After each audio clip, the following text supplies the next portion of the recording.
Well, thanks for joining us here on the Market Day Report. It's a Wednesday. We're finishing up the middle of our trading week. We're coming down the home stretch of our trading activity in Chicago.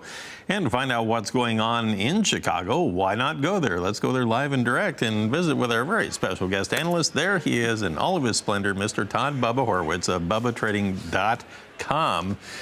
And boy, yesterday was an exciting day with lots of gyrations going on in the grain trade. And now as we look at today's market activity, we've had a pretty firm tone all day long in the grains today so far, haven't we?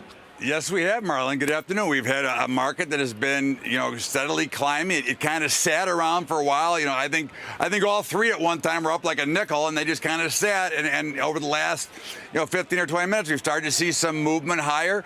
Again, maybe it's the over-exuberance of the Dow 21,000. The Donald Trump speech. We've got a lot of things. A lot of people are chasing money around here, and I think we could see some movement here. And for my money, I think that corn is probably at resistance about 380. I wouldn't look for it to go too much past there. I would look to see a failure like it was yesterday and a little bit of a sell-off. I think soybeans probably, 1050 to 1060 is about where I see.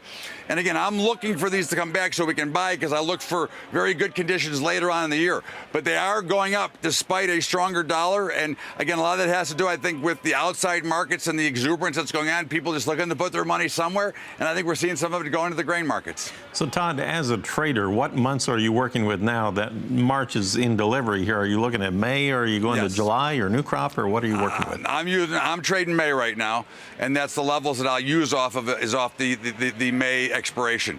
It gives me a good solid footprint that I can work off of, and then we'll switch, when we get too close, then we'll switch out again.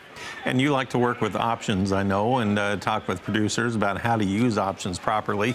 And in doing so, there's a lot of time value in the deferred options if you go way out there in time.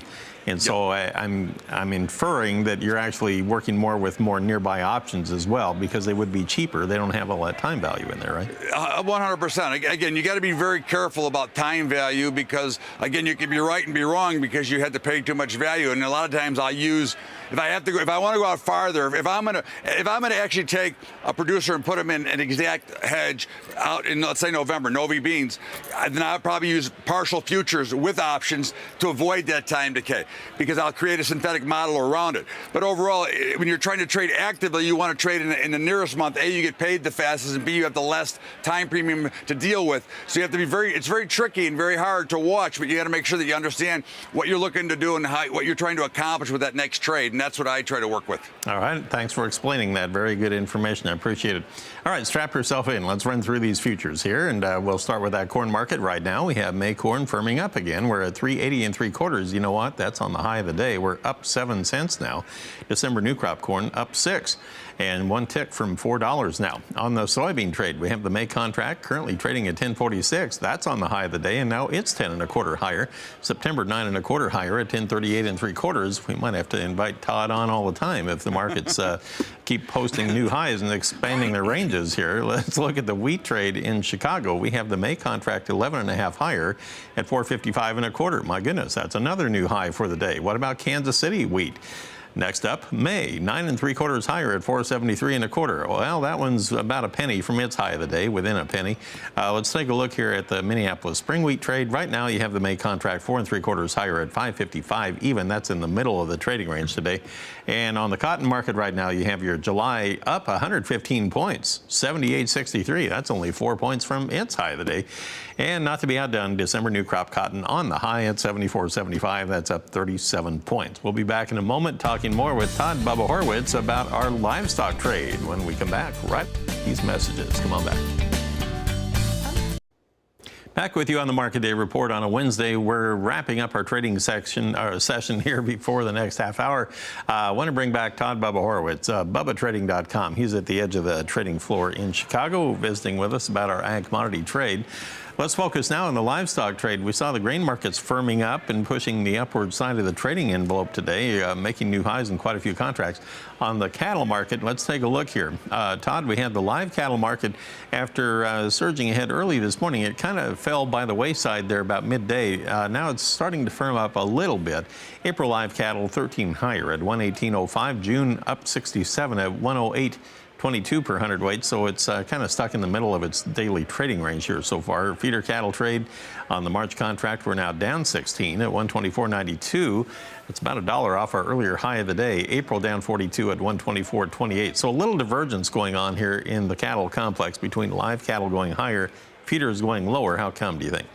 Well, I think that, first of all, I think that the fat cattle, live cattle has gone a little bit too far. I'm looking for some pretty healthy selling to come in here from this 118 to 119 level. You know, if you go out and look, and we look out in the out months, I mean, you're seeing a dramatic backwardation here. And, you know, you've got the August, you got 102.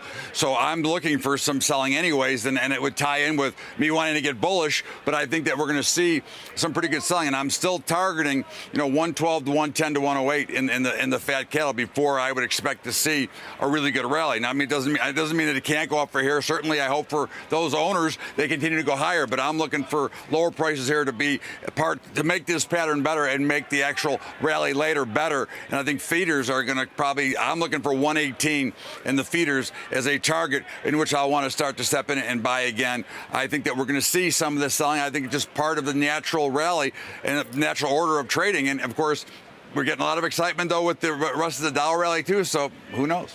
All right, well, let's take a look at the lean hog side, too. And while I'm heavy here, let's go to the futures board there. Higher across the board. Most contracts not that much higher, but we have April up 95 cents right now at 68.55. And now you have your May contract 20 higher at 74.15 per hundredweight, and June up 48 at 78.10 on the day. Where are we, technically speaking, in the strength of this lean hog trade right now? I think that we're in a sell mode. I think, you know, 69 or 69 to 70 in April would be a good spot to sell. Now, it looks like they may be squeezing a little bit again as we look at the deferreds. We're seeing some more action in the April, but again, I think that they've got in my eyes about 6 or 7% to come lower, and I would expect that before I'd be a buyer, I would look for them to come lower, and I would be certainly locking in prices up here because we've had such a dramatic rally from back in the fall and back at the end of last year. So I think that you got to look to make sure you lock in some of these prices because these are very nice prices here from where we go and where I think we're going to end up going. You know, overall, I think we will work our way higher, but I think they're going to come from lower levels again. Real quickly here, we have the dollar fairly sharply higher today. Do you care as far as the ag trade or not? Not really. I think the ag trade's priced in, and I do believe that this is just a temporary blip. I think the dollar is going back below 100, as you know, where it was, and I think we're going to go down to the mid-90s. So I think that'll tie in with my bullishness on this space to begin with. Okay, so the March dollar index right now up about 420 points on the day. Todd, good to visit with you. If you don't mind, you want to come back tonight and we'll talk a little more? I wouldn't miss it, Marlon. I can't wait to see you again. All right. We'll have you back on the Rural Evening News. Todd Bubba Horwitz of BubbaTrading.com in Chicago. Always enlightening to discuss the markets with Todd. Very much so. Thank you very much, Marlon.